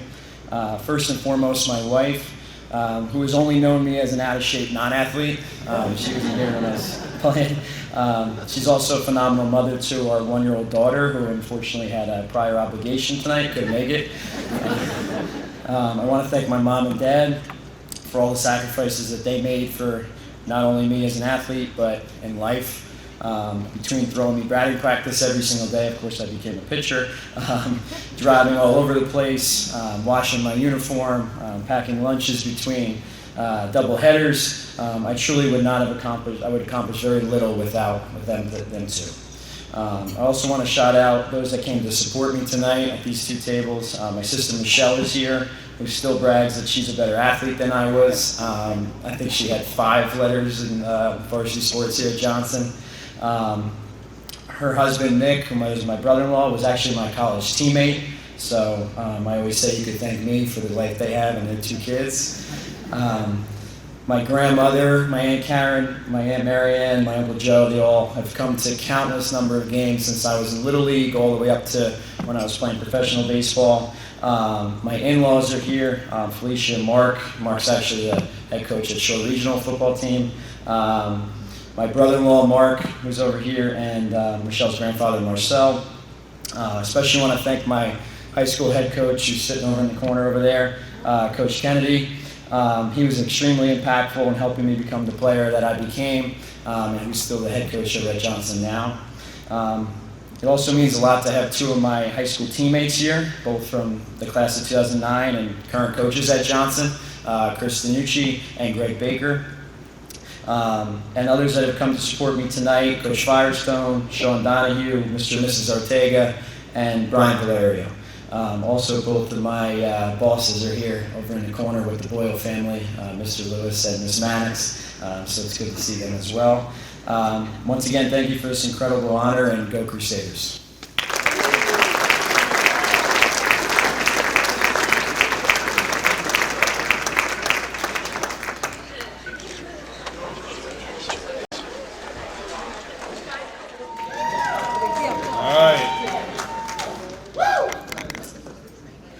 Next, for our last presentation of the evening, we have ALJ's greatest basketball team, the 1981 ALJ boys basketball team.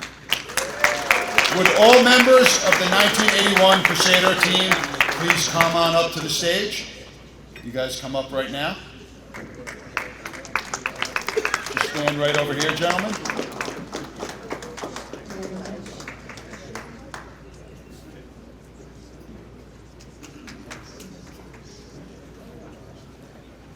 Coach Petro, you too, come up here.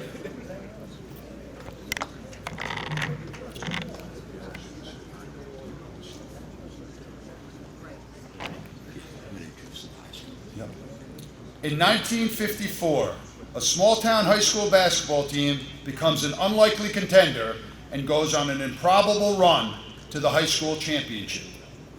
Although that is Google's synopsis of the movie Hoosiers, a similar, yet equally astonishing story was being written by yet another small-town school in 1981. Following a 1980 record of 18-8 and the return of 4 starters, the expectations were high for the 1981 Crusader basketball team, as the team was ranked number 7 in the Star Ledger Top 20 to begin the season. The team was known for its talent, intelligent play, and suffocating defense, allowing only 3 opponents to score over 60 points in a game that season. That team did not disappoint, as they captured the town, often selling out their home games. The team finished 23-3, winning the Union County tournament as a 3 seed, defeating Hillside 73-60 in the final.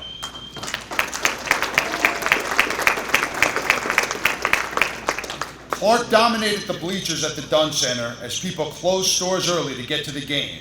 Father Whalen of St. Agnes Parish stopped the 5:30 p.m. Mass to announce the victory. Being escorted home by the Clark police further added to the hysteria. They are, and they will always be, the only Arthur L. Johnson High School basketball team to win the Union County Boys Tournament.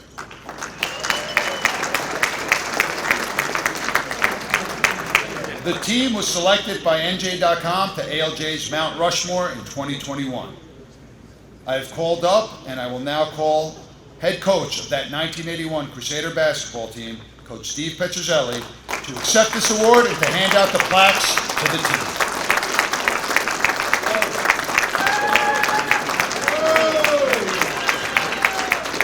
First of all, on behalf of the guys, let me congratulate all the inductees. This affair, which I'm proud to be a committee member of, has been way above my expectations. Just want to thank everybody for coming out and supporting this first event, and hopefully going to get bigger and bigger. What an honor it is, for us to be the first team in 67 years of the school, because there's been a lot of them. And what an honor it is for our guys to be the first team inducted into the Hall of Fame. I was a head coach for 36 years. This group was my third team.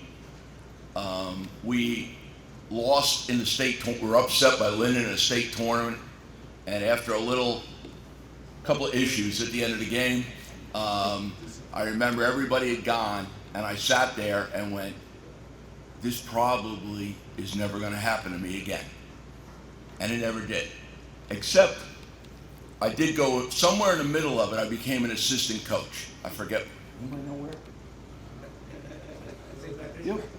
Yeah, I actually went and coached with Kevin for a year when he was the head coach of St. Pat's. So we won a county tournament there. But this group is, not only did we win a championship, but as Gus said, we never left the top 10. Even losing in the sectional semifinal, we still finished at number 10 in the Star Ledger for the year. We went from 7 to 5 and finished at 10. So it is a remarkable group. But like a lot of what you've heard tonight, I am more proud, or as proud, that what these men have become in their adult life. Successful as can be, great fathers, great family men, and above all else, that makes me even prouder. You heard we were intelligent, we took care of the ball, we defended like crazy.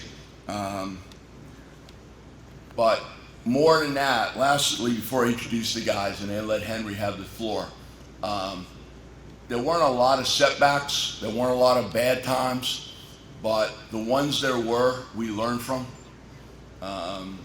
We lost 2 games in the regular season, and the one thing I remember, we got better and learned from both of those, including 2 scrimmages that these guys might even forget that we really got beat up pretty good. And whatever went wrong always made us stronger, and that was a big part of what happened to us.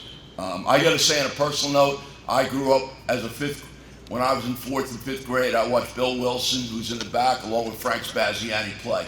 So both of those guys gave me great memories as a young child growing up in Clark. I think that's enough for me talking. Yeah. Let's move on, because Henry, I'm sure, has got a few. Let me introduce the guys to you. Okay, start from this side. Brian Kernan. Jim Taylor. Seth Oberman. Glenn Bodner. Henry Trainey. You've already met Kevin this evening. Ken McMurdo, Dan Levers, Kim Lovejoy was one of our statisticians. We're thrilled that she's with us tonight. And last but not least, representing his brother Keith, who is one of our managers and unfortunately has passed away, is his brother Craig, and we're thrilled to have him with us. Keith was a real inspiration. You don't see him in that picture, but you see him in the picture in the program. Real inspiration and a real big part of what we did.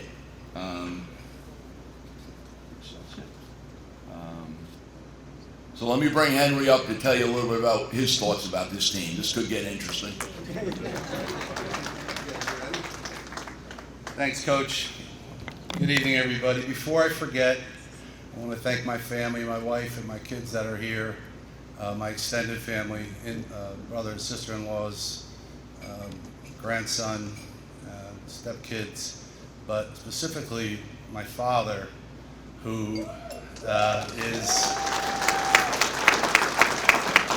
just turned 88 years old and came to every home game, sat in the same spot. He was an Italian immigrant and knew nothing about basketball, but every game when I came home, he would ask me questions, and he learned, a little bit more about it every time. So, Dad, thank you. I love you. First off, congratulations to all the inductees tonight, and everybody had a great resume, great story. I knew some of you. I wasn't born and raised in this town, but A lot of the stories preceded you guys, and congratulations to all my fellow inductees, including my teammates up here. I'd like to thank the ALJ Hall of Fame Committee for putting this all together tonight, as we recognize the very first class of the ALJ Athletic Hall of Fame and the outstanding individual athletes and teams that have graced the halls of ALJ since the 1950s. I think I can speak for the entire inaugural first class of inductees and all future inductees when I say it's about time. For those of you that don't know me, my name is Henry Tranny. I was one of 13 members of the 1981 boys basketball team being honored here tonight. I, like my teammates, grew up in a town where I began to play basketball at a very young age, probably, third or fourth grade. Over the years, I developed a bond with the players I grew up, as all athletes do, and then they go to school, play sports in any town in this country. In the early spring of 1979, I was beginning to prepare for my middle school 9th grade graduation at Seoul Junior High in Linden, where I grew up, and getting ready to play at Linden High School, which came off a bunch of really successful years. Fresh off my 9th grade undefeated basketball season, one night my parents had broken the news to me that we would be moving. I said, okay, where are we moving to? Like, the nicer side of Linden, like Sunnyside? Like, where are we going? They said, well, not exactly. We're going to a town called Clark. I said, where the hell is Clark? They explained it's where the Grand Centurions was, because I was here a couple of times. I said, okay, I know where it is, but I don't know anything about it. I was pretty devastated as a young kid, a 9th grader. So many years playing ball in Linden and school, rec, open gyms, and playgrounds. I developed a brotherhood and a bond with a whole slew of really talented players, and I wanted to continue that at Linden High School. In that summer of '79, I was playing in a summer basketball league in Linden, known as the Pond, which, if anybody here played basketball, was known to be one of the, proverbial proving grounds of basketball in Union County. A producer of many great talented high school players, you had to show up night after night at the court. That was very unforgiving. I mean, it had concrete backboards, double rims, and the like. The league was highly competitive, drawing talent from all over Union County, and was well known and well respected. It was there that summer, on a hot night after a game, that I met what I would later consider the most talented, most dedicated, most driven, smartest, and all-around best coach I had ever played for in elementary, middle, high school, or college, Steve Petrozelli. Petro, a not too long graduate, ago from ALJ. He introduced himself to me as a coach at ALJ, and I shook his hand and thought to myself, my God, he looks like he's in high school, this guy. I mean, I was a lot taller than him, and I had more facial hair, Coach, I think, than you had at that time. Turn the clock forward to September, we start school, '79, I'm new here. I attended my first day of school at ALJ, which I can only say was a tad bit different than going to school in Linden. During those first few weeks, it's hard to remember when I randomly met some of my new teammates, and I specifically cannot remember where it was when I first saw the individual who I was constantly being told was the greatest basketball player this town has ever seen or had, and the guy that was going to take us to the ALJ basketball, take ALJ basketball to new heights. That guy, right over there, Kevin Boyle. If I remember it correctly, I think I saw Kevin down the hallway at school one day and thought to myself, that's the guy that's considered the greatest player in this school? That's the guy that's going to bring ALJ Clark basketball to the top of Union County hoop ranks? I mean, sorry, Kev. You kind of look like a little nerdy kid, curly hair and skinny-ass physique. I didn't think much of him at the time. Turn the clock forward to the first day of basketball tryouts. If I remember it correctly, it was the day after Thanksgiving. I think that was the first day you were allowed to practice in those days. We were in what was now known as the Lou Paragalla Gymnasium. It was early, it was cold. I was probably a little bit hungover, but I hope my father didn't hear. Oh, he's got his hearing aids up. And here comes Coach. And without hesitation, we all jumped right into practice. Now, as I mentioned earlier, I grew up on the playgrounds of Linden, where when I came to this town, I had a somewhat tremendous chip on my shoulder. And I thought there couldn't be anyone as tough as me here growing up there. Well, it didn't take long into that first practice, but there was Kevin, and folks, did he ever put on a show. He aggressively and enthusiastically led every drill, hustled, ran hard, set screens hard, and was just the obvious natural leader of this group of guys he had been friends with and played basketball with since childhood, as he mentioned earlier. Now, it wasn't just Kevin. It was Jimmy, it was Brian, it was the rest of the guys, it was Glenn. They all practiced the same. Needless to say, they got my respect immediately after. I had to admit, I still thought Kevin was a little bit of a nerd, but I still thought I was the toughest guy on the team at that time. Practices were tough. Some may say brutal. Coach ran us hard. We ran suicides at the end of every practice for what seemed like hours. We ran loose ball drills, one-on-one, diving on the court for loose balls, where the winner got to take a suicide off at the end of practice, and most likely came up with a floor burn. We took charges during practice, again, to get one suicide off at the end, because we ran a lot. Coach implemented a great offense with great plays. You know, boys, remember Utah, Celtic, I in the front, Notre Dame. You guys remember it like it was yesterday. See, they're all shaking their heads. And many more. He taught us a matchup zone, which we played a lot of in my sophomore year, the 79-80 year. And it was a defense that not many people could figure out. We ran end of game 2-minute under drills in all kinds of situations to prepare us for what actually happens in real life games. Coach was a student of the game. We ran our offenses over and over until we perfected it, setting picks, hard picks to get guys open. If you look at the stats that nobody tracks, loose balls, charges, we led that in every game we played. Coach conditioned us so hard in the last 2 minutes of the game, we were always the team that was in better shape. Coach was tough, and we all respected that. Coach had road game rules as well. We had, I have a copy at my table. We had to have a jacket and tie on. We had to leave the dressing room the way we found it, be polite to people, no games on the bus, focus on the game, et cetera, et cetera. I personally played basketball for about since I was about 6 or 7 years old, right up till I was about 50. I was lucky to play for a pretty long time. The 79-80 and the 80-81 seasons were like a dream. We came off a really good 79-80 season going 18-8. We were eliminated in the Union County tournament, losing to Elizabeth in the second round. We were eliminated from the states in the third round, losing the Summit that year. I believe, and we all knew, that coming back next year after that season, we were ready to compete in Union County and the state.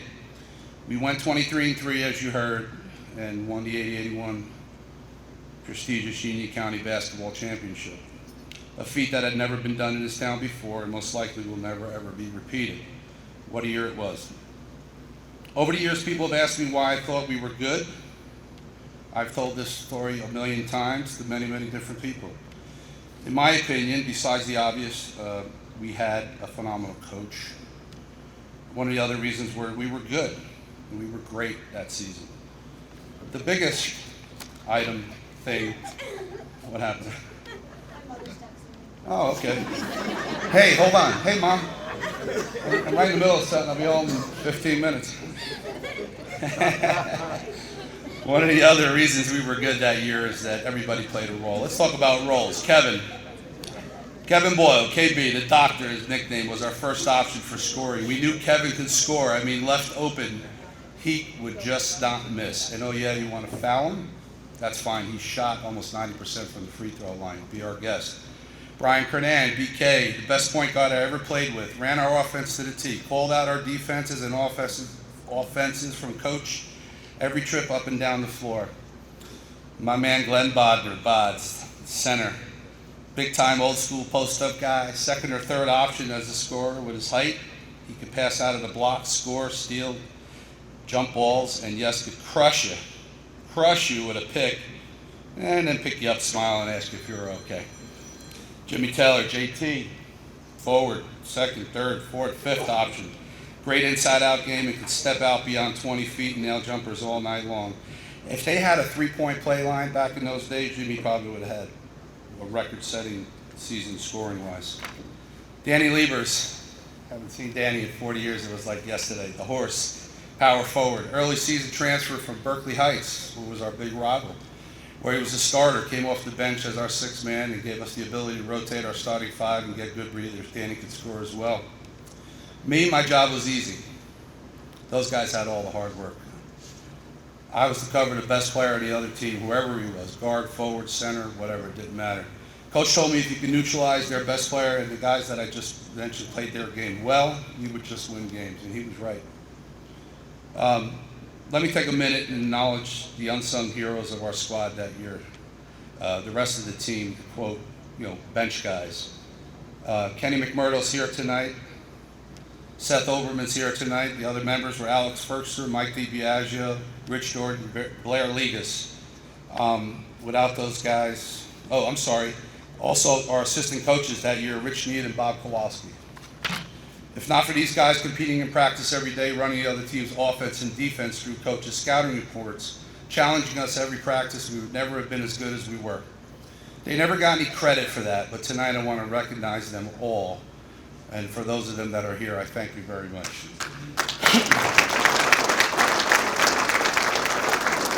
Finally, I just want to say that I love these guys. They were and will always be my friends, and especially my teammates for life. All of the athletes here tonight, you know what I mean. Unlike most sports that have 10 or more players on the field, basketball is a group of only 5 players on the court at any given time. We all worked so hard that year. We laughed, we cried, we had our highs and we had our lows, but only a few lows, thank goodness. And man, we busted our ass every day in practice, and well, we won. We won a lot of games. I've never played with or had more respect for a better group of guys, and I have never played for a better coach.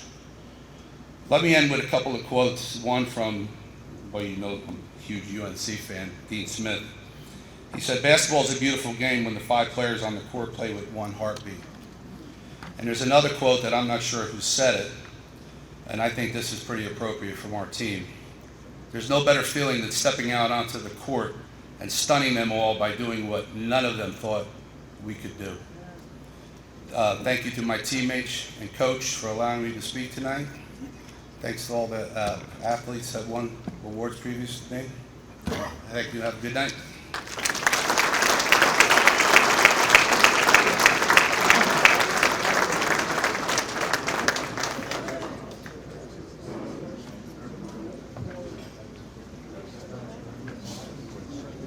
They have to come back a little further. Go ahead. It's true. Count it out. Ready? 1, 2, 3, smile. Rossi, it's crazy. A lot of cameras. Johnny, still a camera. Johnny Barton out. Mention Henry. We're on a rock. We're on a rock. Remember. Coach, you look great. The rest of these guys got old. You still look the same. I just want to congratulate all of our inductees tonight. Once again, once a Crusader, always a Crusader. This show is over, but you do not have to leave. Have a wonderful evening.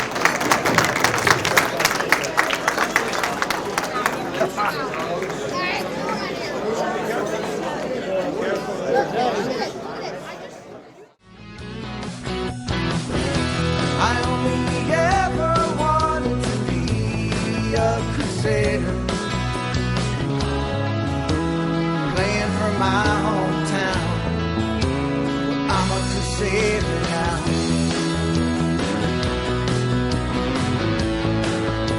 Yeah, I'm a Crusader now.